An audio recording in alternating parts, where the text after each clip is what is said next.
नमस्कार. तर आज आपण मस्त खमंग आणि खुसखुशीत असं काकडीचं थालीपीठ बनवणार आहोत.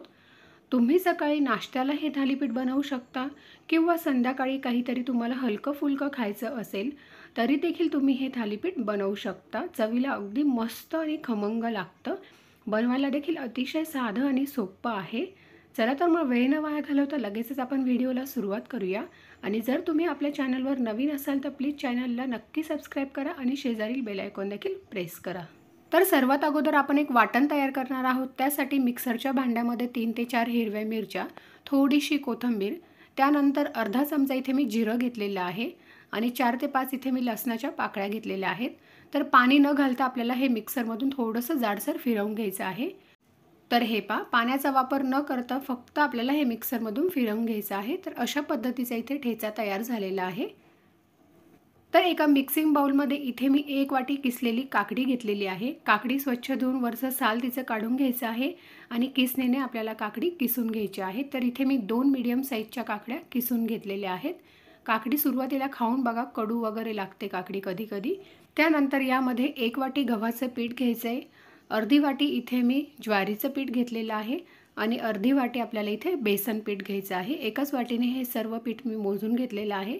त्यानंतर 2 मोठे चमचे इथे मी तांदळाचं पीठ घेतलं आहे, म्हणजे छान खुसखुशीत आपले थालीपीठ तयार होतात. 1 चमचा इथे मी ओवा घातलेला आहे. 2 मोठे चमचे इथे पांढरे तीळ घेतलेले आहेत. त्यानंतर आपण जो मिक्सरमधून मिरचीचा ठेचा तयार करून घेतला होता तो सर्व यामध्ये घालायचा आहे. तुमच्या आवडीप्रमाणे तिखट कमी जास्त करू शकता. पाव चमचा हळद आणि पाव चमचा लाल तिखट घालायचं आहे.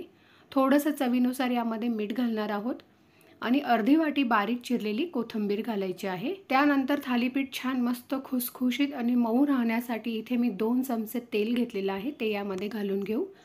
आणि आता आपल्याला सुरुवातीला पाण्याचा वापर न करता हे सर्व पीठ काकडीमध्ये व्यवस्थित असं मिक्स करून घ्यायचं आहे. कारण काकडीला भरपूर प्रमाणात मॉइश्चर असतं, त्यामुळे लगेच पाणी यामध्ये घालायचं नाही आहे. सुरुवातीला आपण त्यामध्येच हे पीठ व्यवस्थित असं मिक्स करून घेणार आहोत आणि मग नंतर अगदी थोडं थोडं पाणी घालून अंदाज घेत आपल्याला हे पीठ भिजवून घ्यायचं आहे. तर यामध्ये मी आता अगदी थोडं थोडं पाणी घालते आणि थालीपीठसाठी आपण जसं पीठ भिजवतो सैलसर तसं पीठ आता आपण इथे भिजवून घेणार आहोत. तर हे इथे मी सैलसर असं याचं हे पीठ तयार करून घेतलेलं आहे. चला तर मग लगेच आता आपण थालीपीठ बनवायला घेऊ. तर इथे गॅसवर पॅन गरम करायला ठेवला आहे. पॅन चांगला गरम झाला की 1 ते 1.5 चमचा आपल्याला सुरुवातीला त्याला तेल लावून घ्यायचं आहे आणि त्यानंतर एक मीडियम साईजचा पिठाचा गोळा घ्यायचा आहे आणि अशा पद्धतीने मी डायरेक्टच इथे पॅनवर हे थालीपीठ लावून घेते. हाताला थोडंसं पाण्याचा हात लावायचा आहे, जेणेकरून थालीपीठ हाताला चिटकत नाही आणि मस्त पातळ असं आता आपण हे थालीपीठ थापून घेणार आहोत. तुम्हाला जर डायरेक्ट असं पॅनवर थालीपीठ थापता येत नसेल तर तुम्ही एखाद्या पोळपाटावर सुती कपडा घ्या आणि त्यावर तुम्ही थालीपीठ थापून घेतलं तरीही सुद्धा चालेल. तर हे पातळ असं थालीपीठ थापून घेतलेलं आहे. त्यानंतर थोडंसं पाण्याचा हात घेऊन अशा पद्धतीने आपल्याला पसरवून घ्यायचं आहे, जेणेकरून जे आपल्या हाताची बोटं उमटलेली असतात ती निघून जातात. चमच्याने आता आपण मध्ये मध्ये त्याला होल पाडून घेणार आहोत, जेणेकरून त्यामध्ये व्यवस्थित असं आपल्याला तेल सोडता येईल. आता आपण जिथे होल पाडून घेतलेले होते त्यामध्ये थोडंसं तेल सोडून घेणार आहोत, म्हणजे खालच्या साईडने छान खमंग थालीपीठ भाजलं जातं. तर वरची साईड हलकीशी सुकत आली की पलटी करून घ्यायचं आहे आपल्याला. तर इथे हे पहिलंच थालीपीठ होतं, त्यामुळे तवा व्यवस्थित असा तापलेला नाही आहे. चला तर मग दोन्ही साईडने छान खरपूस होईपर्यंत आपण हे थालीपीठ भाजून घेऊ. तर एक साईड भाजत आलेली आहे. पुन्हा यावर मी थोडंसं तेल सोडून घेते.